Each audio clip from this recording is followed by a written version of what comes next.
Let's rise.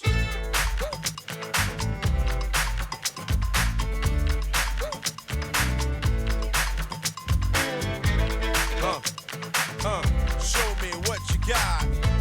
Get a sip of the rye.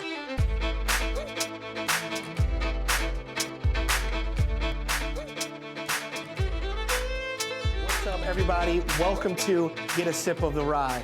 Coming to you live from the beautiful Sagamore Distillery in Baltimore, Maryland. I'm Jason Bass, and I'm your host for the next half an hour or so. This is our first Get a Sip of the Rye live show. We'll be going live every month throughout the year, featuring bartenders from across the country using Maryland-style rye whiskey in classic cocktails and creations of their own. Also, we'll be featuring a monthly spotlight on the incredible team at Sagamore Spirit, from the distilling team to the bottling line. It's impossible to find a teammate at Sagamore without a true passion for whiskey. We will also have a segment with fun news and whiskey updates. In the meantime, sign up for our Whiskey Thieves Ambassador program. Get exclusive access and special releases, VIP promotions, and more. Hit us up at sagamorespirit.com/whiskey-thieves. But before we get into the show, let's talk a little bit about rye and get a little education before we dive into some creative cocktails with today's guest bartender. Let it roll. Hey everybody, Brian Tracy here, president of Sagamore Spirit, presenting to you from my little COVID cave office. Thank you for giving us the opportunity during these unique times to present to you virtually. The history of distilling in Maryland is a great one, a story a lot of folks don't know. It goes back to the 1600s when we were predominantly distilling rum. And then due to taxes and tariffs on sugars and molasses, in the early 1700s, we switched over to grain-based products like rye whiskey. And from there, Maryland became famous for Maryland-style rye. And we continued to flourish through the 1700s, and we rolled into the Whiskey Rebellion that forced families out of Maryland, families such as Mary and Jacob Beam and Basil Hayden. That's right, the Beam family was distilling in Maryland before moving to Kentucky. And shortly after the Whiskey Rebellion, the Mid-Atlantic flourished with distilling. And Maryland was one of the leaders, and Maryland-style rye became famous for being superior quality. And in 1910, Maryland had 44 distilleries, all making rye whiskey. We kept making it right through Prohibition. It's one of the reasons we're called the Free State. And then it switched over to ethanol production to help support World War II and never made much of a comeback after that. And our last distillery closed its doors in the early 80s and sold that name off to Heaven Hill, and that's Pikesville Rye. Even the Kentucky distilleries wanted a piece of that Maryland heritage, that Maryland-style rye. For decades, no one in Maryland was making whiskey, and yet the identity and the brand of Maryland-style rye lived on. It says a lot about the style and the flavor profiles of this whiskey. And Sagamore saw that as a great opportunity to bring back Maryland-style rye whiskey. And that's our sole focus to this day. Our mission statement is simple. It's to inspire a global passion for Maryland rye whiskey. And since opening our world-class distillery in downtown Baltimore on our 5-acre waterfront property, our teams worked hard every single day to craft exceptional experiences and whiskeys. Our 50-time award-winning brand has gained national and international attention. We know people are excited to toast the original American whiskey. The American whiskey story is much bigger than bourbon, and we're here to tell it.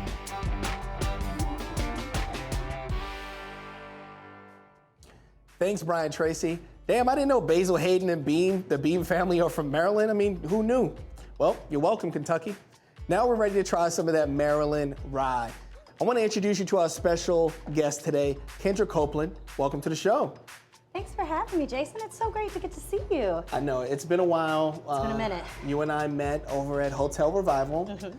And I've heard so much about you, and I'm really excited to be working with you on this project. So why don't you tell us a little bit about yourself, like where you're from and who you are?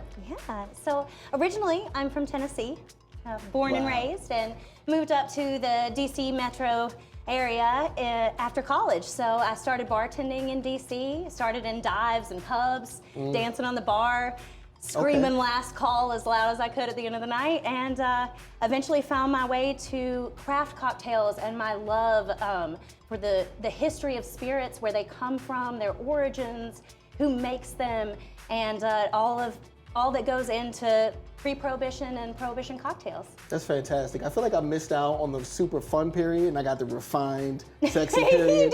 You But did. you know, we'll get back to that somehow. And you know, you've been doing all of this as a mother too, right? Yes, sir. So I am a single mom, and I have a wonderful little 9-year-old that is my passion for everything that I do. And he's the one who, you know, helps me come up with inspirations for names, for ingredients, everything. That's phenomenal. I'm a dad too. I have a son, so I get where that. I've seen your Instagram. It's adorable. Appreciate that. So you know what? Why don't we get into the cocktail we're making today? Absolutely. So today we're starting out with the classic Manhattan. It's just an amazing cocktail. Super easy to make at home. You have 3 ingredients. You've got your Angostura, a few dashes of that. I like to go heavy. Personally, as a bartender, I like that little bitter touch. My personal favorite vermouth is Coqui Torino. The original recipe dates back to like 1891, I believe. Okay. And it is made with Moscato grapes. It has a ton of baking spice, lots of cinnamon, clove, things like that, and they play so nice with rye. I was going to ask you about that vermouth because that looks a little special. That's not the vermouth I'm used to seeing. So it is a bartender's choice, as we go. would say, a kind of a bartender's favorite of sweet vermouths, if you will. So speaking of ingredients, why is rye the go-to for Manhattan? So I love rye in a Manhattan because of the way it plays with vermouth in particular. The flavors go really well together, and you can avoid getting a cocktail that goes a little too sweet by having a mash bill that's not so corn heavy like your bourbons. Yeah. By the way, your earrings are fire. I just noticed it as you were Oh, dipping them to thank get the you. ice. These are made by a local DC artist. Okay. She sells her products all over DC, Virginia, Maryland. Ear candied, as she calls it. Isn't that a fun name? All right, that sounds like a perfect pair for this cocktail, too. Right? First of all, you're showing off right now. I love what you're doing with the double stir. I would have clearly knocked over a couple of things if I would be doing the same thing, so I'm impressed. I've practiced a couple times. Let's see. Okay, so this is a Manhattan. We need to find out a way to Yes. make this a Midtown, make it a little bit more Baltimore. So it's an easy one. 2 ounces spirit, 1 ounce sweet vermouth, 2 dashes of bitters. So very similar to an actual martini. So, you know, it's just a martini done with rye and sweet. I like a little zest Got you. on mine. That's not always the call. The classic garnish is just your cherry. And So I got to we comment on this glassware, which is, you know, the industry people would call it vessels. So, you know, you and I might call it glassware, but this is a vessel. And it looks gorgeous. I think it might taste pretty good, too. You want to try it out? Yeah, let's see how it is. All right. Tell me how I did. Cheers. Got a tap. Perfect. Ooh, oh my gosh, Love it. this is perfect. This is just what I needed. This is the right time of day for it. It's been a long week. I can't wait to finish this later. And listen, we're gonna go and take a little break right now and enjoy these cocktails. I want you to check out some of these amazing videos. And by the way, while you're watching it, look out for the guy at the hat at the bar.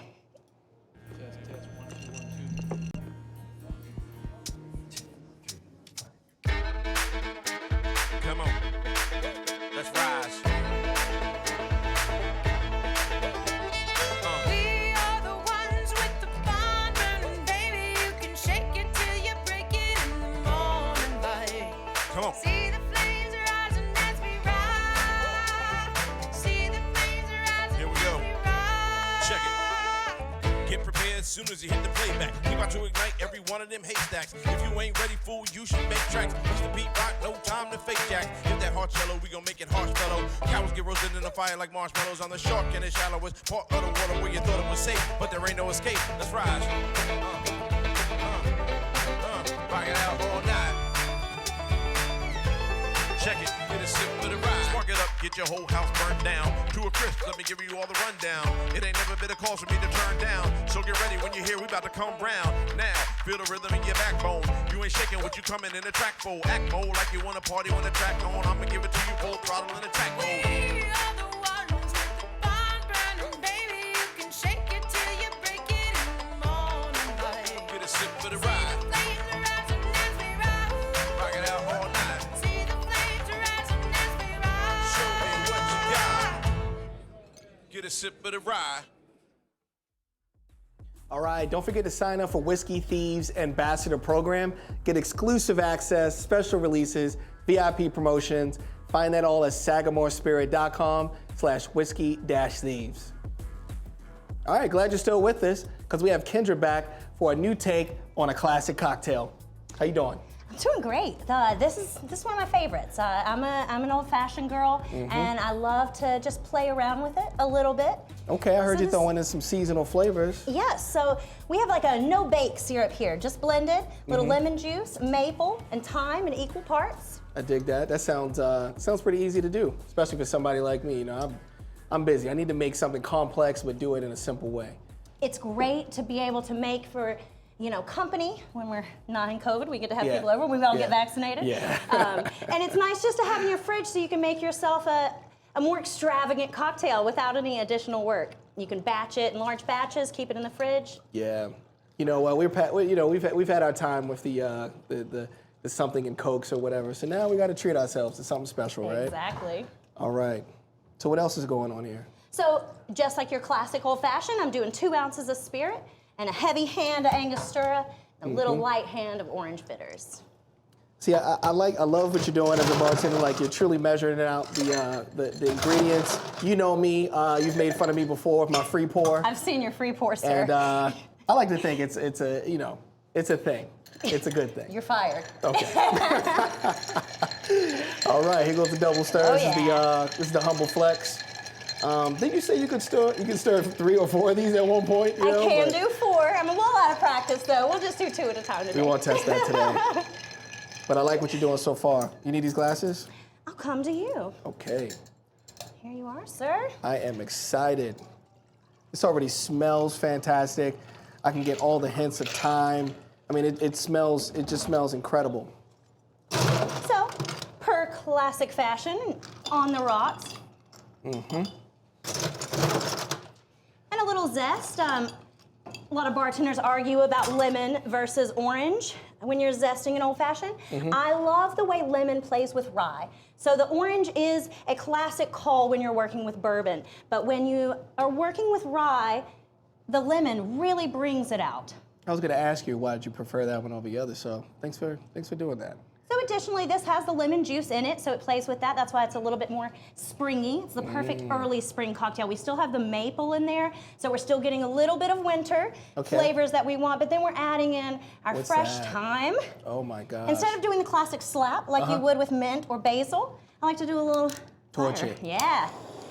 So I love what you're doing right there. with Oh my gosh, I thyme can smell and it coming off rosemary, of that. yeah, you really get all of its herbaceous properties Oof. by adding a little heat. That's for us, right? Yeah. Okay, you got me excited. My mouth is watering. This is go time. I gotta get me one of these flamethrowers, I Oh, swear. yeah.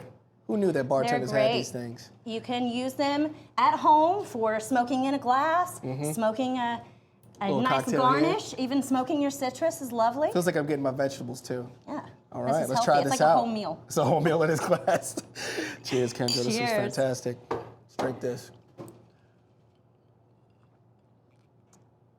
Oh, it's just right. Oh my gosh, this is incredible. Like, Thank you, sir.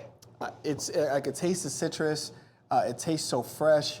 The thyme isn't overbearing at all. Like, I love the way the rye plays with it all. Like, you did a wonderful job. Thank you, sir. Great work. All right. Now, I'm excited to introduce you to a new teammate at Sagamore Spirit, Tracy Franklin, who is part of the Uncle Nearest and Jack Daniel's Advancement Initiative, which focuses on increasing diversity in American whiskey industry. I've been working personally with Sagamore Spirit on this project, and we're committed to expanding access to distillery education and job training for people of color, especially those in the Baltimore community. Once Tracy completes her coursework at Sagamore Spirit and additional craft distilleries throughout the summer, she'll be a certified master distiller. Let me let Tracy tell the rest of the story. I'm Tracy, and this is my Sagamore story. So I am the Nearest and Jack Advancement Initiative candidate. I am studying to become a head distiller. I found out that whiskey was my drink of choice. I really started falling in love with whiskey, the diversity of flavors in the category, the stories behind it, traditions, the process. There is so much to love about whiskey. I am currently a part of the Nearest and Jack Advancement Initiative. I am the first candidate that was selected. And what it is a program that's created by Uncle Nearest and Jack Daniel's Whiskey to increase diversity in the world of whiskey. There are quite a few women that are distilling, that are blending, that are a part of the process. I think that where we really see the disconnect is in race. We're not seeing the racial representation. We're not seeing a direct correlation to what does our population look like and then who is working within the whiskey industry. And a lot of that comes from the history of it. So while in the 17 and 1800s, whiskey was being made in Kentucky and Tennessee and around the country by enslaved people, brown and black hands. After that, we were no longer allowed to own stills. We were no longer to produce and create that equity, that wealth within our communities. So I think now it's really has to be a concerted effort to fix that. That's why I am incredibly excited to be here at Sagamore Spirit. This is a really wonderful sort of mid-range size of distillery that still is tied to the community, that is tied to their grain, that is tied to the earth. Even though this is a top-of-the-line, fairly new distillery, a lot of it is manual, really noting all of the changes that are happening throughout the process. It's not someone just sitting in a booth pressing a button. What are all of the steps you can take to enhance flavors and craft something unique? One of the things that's really great about Sagamore Distillery, and not a lot of people know unless you're inside, is that they are built as a team. They are a family, they rely on each other. So this is a really wonderful place to learn to make whiskey because they are actively watching everything that's occurring and changing and being very flexible in how they're going to react to those things to ensure their whiskey is exactly what they want at all times. And that's been the most surprising thing for me. And now I'm able to head back to the process side, which is really where I think a lot of my passion lies, but I'm doing it also with the ability to represent Black women within the industry as well. So now I've got really both sides of this coin, which I think is going to be incredibly powerful, and I will continue to change the world one whiskey at a time.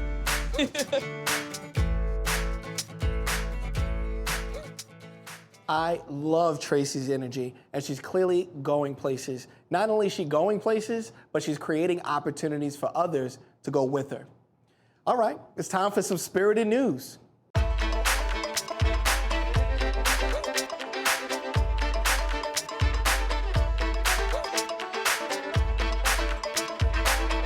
Have something you want to share or be featured? Send us a message on IG, Twitter, or Facebook at Sagamore Spirit. I did some digging myself, and I found these out. Check out these crazy cocktail making videos. You know, if you got that generic refrigerator ice, it's just not gonna do the trick. You need a certified whiskey baller, and this is the handy tool that makes that happen. I know a little bit about this. It's not even plugged in, right? This is just copper and ice, and somehow science is doing this. This is some science. This is beyond me right now, you know? I think I need a few more drinks to be able to figure out this complex ice ball magic. Let's see what comes out of this thing. Okay, there we go, and it's a perfect ice sphere. Good work. Can't give him credit, I give the machine credit, but it's still a good look. And as we go on to somebody who is clearly working hard to make something magical out of ice, check out this ice pick cube situation. This guy's going in real time.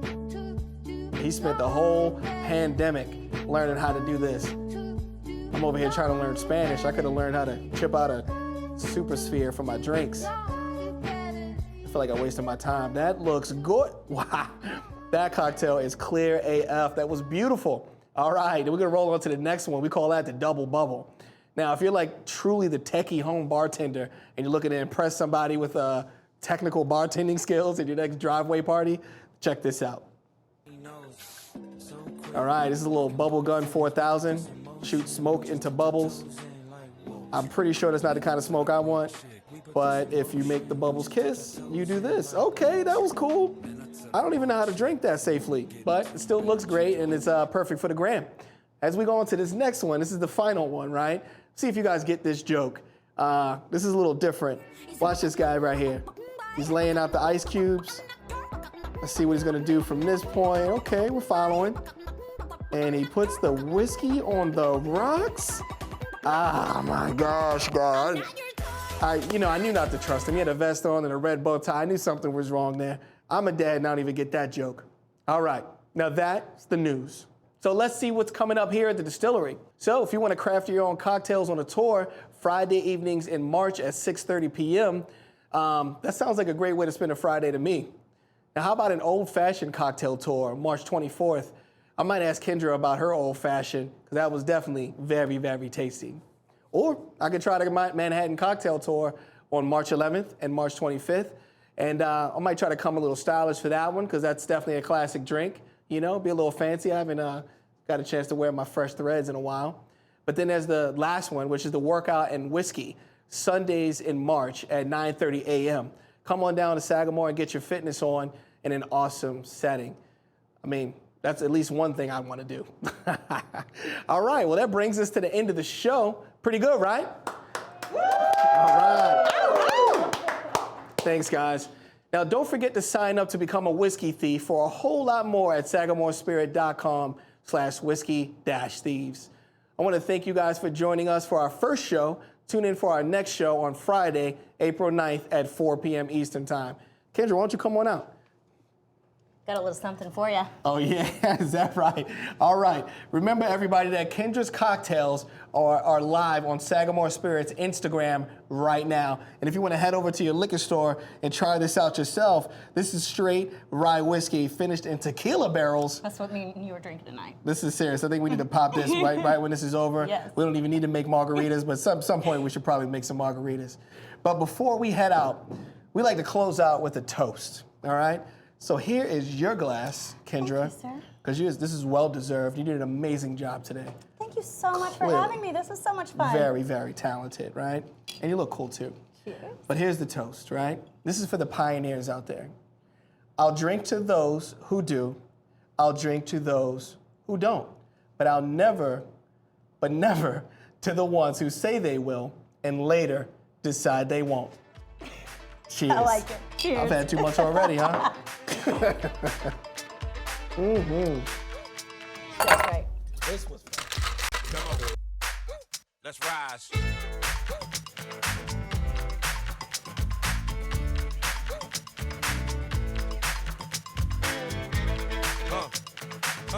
Show me what you got. Get a sip of the rye.